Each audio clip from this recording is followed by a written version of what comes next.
Hello everybody. ഇന്ന് നമ്മൾ matrix ഫിലിമിനെ കുറിച്ചാണ് സംസാരിക്കുന്നത്, അതായത് സിമുലേഷൻ. നമ്മളെല്ലാം ഒരു സിമുലേഷനിലാണോ? നമ്മുടെ മലയാളത്തിലും ഇതേപോലൊരു പടം ഇറങ്ങിയിട്ടുണ്ട്, അതാണ് നമ്മുടെ ചുരുളി. സോ എനിക്ക് വളരെയധികം റിലേറ്റ് ചെയ്യാൻ പറ്റിയൊരു പടമായിരുന്നു ചുരുളി. അത് തെരുവിളി കൊണ്ടല്ല, ബട്ട് ആ ഒരു ഫിലിം പറയുന്ന കുറേ കാര്യങ്ങൾ, അല്ലെങ്കിൽ ആ ഒരു വൈബ് ഉണ്ട് ആ ഒരു ഫിലിമിനകത്ത്. അത് വളരെയധികം എന്നെ റിലേറ്റ് ചെയ്യിപ്പിച്ചൊരു കാര്യമായിരുന്നു.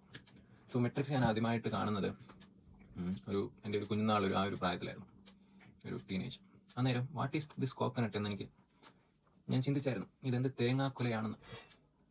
പിന്നെ കുറച്ചും കൂടെ ഒരു പ്രായമായി കഴിഞ്ഞ് കണ്ടപ്പോഴാണ് ഇത് അഡ്രസ്സ് ചെയ്യുന്ന വലിയൊരു ഫിലോസഫിയാണ് പറയുന്നത് എന്ന് എനിക്ക് മനസ്സിലായത്. പിന്നെ അതിൻ്റെ രണ്ടാം ഭാഗം കണ്ടു കഴിഞ്ഞ് പൊറിച്ചു. ഒന്നാം ഭാഗം എനിക്ക് വളരെയധികം ഇഷ്ടപ്പെട്ടു. പിന്നെ രണ്ടും അങ്ങനെ അതിൻ്റെ പുറകിലുള്ള കാര്യങ്ങളൊക്കെ എനിക്ക് അത്ര ഡൈജസ്റ്റ് ആയില്ല. സോ ഈ മെട്രിക്സ് ഫിലിം ശരിക്കും ചെയ്യുന്നത് ഹിന്ദു സ്ക്രിപ്റ്റേഴ്സുമായിട്ട് ഒത്തിരിയധികം ബന്ധമുണ്ട്. സോ ആ ബന്ധങ്ങളെക്കുറിച്ച് എനിക്ക് സംസാരിക്കാനുള്ള അത്രയും ഒരു ജ്ഞാനമില്ല, അതുകൊണ്ട് ഞാൻ അതിനെക്കുറിച്ച് പറയുന്നില്ല. ബട്ട് എനിക്ക് അറിയാവുന്ന കുറച്ച് കാര്യങ്ങൾ ഞാൻ പറയാം. അതിനകത്തെ ഒരു പാട്ടുണ്ട്, നവരസാന്നോ അങ്ങനെ കണ്ട്, അതൊരു സാൻസ്ക്രിത് മന്ത്രയോ അങ്ങാണ്ടാണ്, ഏതോ ഒരു വേദയിൽ നിന്ന് എടുത്തിട്ടുള്ളൊരു ഭാഗമാണിത്. ഇത് അഡ്രസ്സ് ചെയ്യുന്നൊരു കാര്യം എന്ന് പറയുന്നത്, നമ്മൾ കാണുന്നതെല്ലാം ഒരു മായയാണ്. മെട്രിക്സിൻ്റെ കഥ ഞാൻ വളരെ ചുരുക്കത്തിൽ വളരെ ഭംഗിയായി എനിക്ക് പറയാൻ പറ്റുന്ന രീതിയിൽ ഞാൻ പറഞ്ഞുതരാം. അതായത് ഈ ആർട്ടിഫിഷ്യൽ ഇൻ്റലിജൻസിൻ്റെ വരവോടുകൂടി നമ്മളുടെ ലോകം ആർട്ടിഫിഷ്യൽ ഇൻ്റലിജൻസ് ഉപയോഗിക്കുന്ന മെഷീൻസ് കയ്യേറുന്നു. അതായത് നമ്മളെ മെഷീൻസിന് തന്നെ ചിന്തിക്കാനുള്ളൊരു കഴിവ്. ഇപ്പം നമ്മൾ മേജർലി മെഷീൻസ് ആയിട്ട് കാണുന്ന കമ്പ്യൂട്ടർ മാത്രമാണ്, അല്ലെങ്കിൽ നമ്മളുടെ എവറിഡേ യൂസിൽ നമ്മൾ കമ്പ്യൂട്ടർ മാത്രമേ കാണുന്നുള്ളൂ, ഭയങ്കര ഒരു ഇൻ്റലിജൻറ്റ് ഒരു സാധനമായിട്ട്. പക്ഷേ വരും ഇയേഴ്സിൽ അത് കമ്പ്യൂട്ടർ മാത്രമാകാതെ വേറെ റോബോട്ട്സ് ആകാം, അതേപോലെയുള്ള മെഷീൻസ് വരാം. സോ ആ മെഷീൻസ് ആർട്ടിഫിഷ്യൽ ഇൻ്റലിജൻസിൻ്റെ ഹെൽപ്പോടുകൂടി വളരെയധികം സ്വയമേ ചിന്തിക്കാവുന്ന ഒരു കഴിവ് നേടിയെടുക്കുന്നു.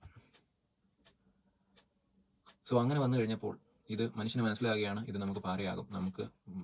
നമ്മൾ ഒരു കാലത്ത് നമ്മളുടെ ജോലികൾ ചെയ്യാൻ ഉപയോഗിച്ചിരുന്ന സാധനങ്ങളൊക്കെ നമ്മൾ പറഞ്ഞു കഴിഞ്ഞാൽ ചിലപ്പം കേൾക്കാതാകും. കാരണം അവർക്ക് സ്വയമേ ബുദ്ധിയുണ്ട്. അതുകൊണ്ട് അവർക്ക് നമ്മളെ ഒബേ ചെയ്യാതിരിക്കാം എന്നുള്ളൊരു പേടിയുണ്ട്. ഈ ഹ്യൂമൻസ് ആ ആർട്ടിഫിഷ്യൽ ഇൻ്റലിജൻസിൻ്റെ മെഷീൻസിനെ എല്ലാം ഡിസ്ട്രോയ് ചെയ്യാൻ തയ്യാറാകുന്നു. പക്ഷേ അതത്ര ഈസി ആയിരുന്നില്ല. അത് നേരത്തെ ആർട്ടിഫിഷ്യൽ ഇൻ്റലിജൻസ് മനസ്സിലാക്കി. അതുകൊണ്ട് തന്നെ അത് അത്ര ഈസിയായി ഫുള്ളി ഡിസ്ട്രോയ് ചെയ്യാൻ പറ്റുന്നില്ല. അതുകൊണ്ട് നമ്മളുടെ ഹ്യൂമൻസ് എന്ത് ചെയ്തു, ഈ ആർട്ടിഫിഷ്യൽ ഇൻ്റലിജൻസ് വർക്ക് ചെയ്യണമെങ്കിൽ എന്തായാലും ഇലക്ട്രിസിറ്റി അല്ലെങ്കിൽ പവർ വേണം. സോ അന്ന് ഇപ്പം കാണുന്നതിൻ്റെ കൂട്ടില്ല, ആ ഒരു കാലത്ത് നമ്മൾ കൂടുതലും സോളാർ എനർജി ആയിരിക്കും കൂടുതൽ നമ്മൾ ഡിപ്പെൻഡ് ചെയ്യുന്നത്. അത് സത്യമാണ്. ഇനി ഉള്ള ഒരു നാളിൽ എന്നൊക്കെ പറയുന്ന സോളാർ എനർജിയുടെ കാലങ്ങളാണ്. സോ അതുകൊണ്ട് നമ്മളുടെ ഹ്യൂമൻസ് എന്ത് ചെയ്യുന്നു, സണ്ണിനെ ബ്ലോക്ക് ചെയ്യുകയാണെങ്കിൽ എന്തായാലും സൂര്യൻ ഈ റോബോട്ട്സിന്, ഈ മെഷീൻസിന് പവർ കൊടുക്കത്തില്ലല്ലോ. അങ്ങനെ ആർട്ടിഫിഷ്യൽ ഇൻ്റലിജൻസ് ഡൈ ഔട്ട് ചെയ്യുമെന്ന് വിചാരിച്ചിട്ട് സ്കൈയിൽ ഒരു പുകമറ സൃഷ്ടിക്കുകയാണ് ചെയ്യുന്നത്. സോ അതോടുകൂടി സൂര്യൻ്റെ പ്രകാശം നമ്മുടെ ഭൂമിയിലേക്ക് വരാതാകുന്നു. അങ്ങനെ ആർട്ടിഫിഷ്യൽ ഇൻ്റലിജൻസ് ചത്തുപോകും, ഡിസ്ട്രോ ആയി പോകും, പവർ കിട്ടാതെ ഓഫായി പോകുമെന്നാണ് നമ്മുടെ മനുഷ്യൻ വിചാരിച്ചത്.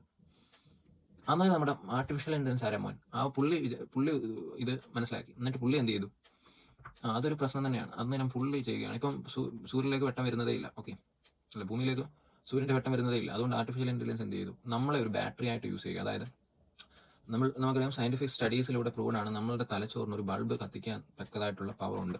നമ്മളുടെ തലച്ചോറ് പ്രവർത്തിക്കുകയാണെങ്കിൽ ആ ഒരു പവർ നമുക്ക് ഉണ്ട്.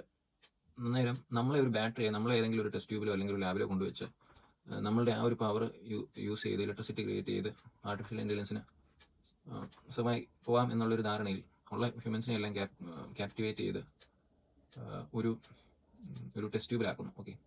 എന്നിട്ട് ഇവരുടെ ബ്രെയിൻ വർക്ക് ചെയ്യിപ്പിക്കുന്നു. ഇവരുടെ ബ്രെയിൻ എങ്ങനെയാണ് വർക്ക് ചെയ്യിപ്പിക്കുന്നത്? ഇവരുടെ ബ്രെയിനിലെല്ലാം വയേഴ്സ് ഉണ്ട്. ആ വയേഴ്സ് കണക്റ്റഡ് ആണ്, ഒരു കമ്പ്യൂട്ടറിനകത്തോട്ട്, ഒരു മെഷീനകത്തോട്ട് കണക്റ്റഡ് ആണ്. ആ മെഷീൻ ഒരു വേൾഡ് ക്രിയേറ്റ് ചെയ്യും, നമ്മളുടെ ഒരു ഗെയിം മാതിരി ഒരു വേൾഡ് ക്രിയേറ്റ് ചെയ്യും. അന്നേരം ഈ തലച്ചോറ് കണക്റ്റഡ് ആണ്. അന്നേരം ഈ ആള് വിചാരിക്കുന്നത് അത് ശരിക്കുള്ള ലോകമാണ്, നമ്മളിപ്പം ശരിക്കുള്ള ലോകത്താണ്. അയാളുടെ ഡിസിഷൻസും കാര്യങ്ങളും എല്ലാം അയാൾ അങ്ങനെ എടുക്കുകയാണ്. സോ അയാൾ ജനിച്ചു വരുന്നത് മുതൽ, അയാളൊരു കുട്ടിയായിരിക്കുന്നത് മുതൽ അല്ലെങ്കിൽ ഇങ്ങനെ വന്നുകൊണ്ടേയിരിക്കുകയാണ്. അയാളുടെ ഓർമ്മ രൂപപ്പെടുന്നു, അങ്ങനെ എല്ലാം കാണുന്നത് ഫുള്ളും ഒരു സിമുലേഷനാണ്. പക്ഷേ ഇത് അറിയുന്നില്ല, അയാളെ ഒരു ടെസ്റ്റ് ട്യൂബിൽ ഇട്ടേക്കാണ്. സോ എൻ്റെ ചോദ്യം, ഈ ഹ്യൂമൻസിന് സൺലൈറ്റ് വേണ്ടേ? അവരെങ്ങനെയാണ് ജീവിക്കുന്നത്? ഇപ്പോൾ ഇവരെയൊക്കെ ആണെങ്കിൽ കൊണ്ട് ടെസ്റ്റ് ട്യൂബിലിട്ടു, ഓക്കെ, സമ്മതിക്കുന്നു. പക്ഷേ ഈ മനുഷ്യന് സൺലൈറ്റ് ഉണ്ടെങ്കിലല്ലേ ജീവിക്കാൻ പറ്റൂ. എന്തായാലും സ്കൈ പുകമറ വെച്ച് ഒരു ബ്ലോക്ക് ഔട്ട് ചെയ്തു, സണ്ണിൻ്റെ ഇത് വരുന്നില്ല, പിന്നെ എങ്ങനെ ഈ മനുഷ്യൻ ജീവിക്കും?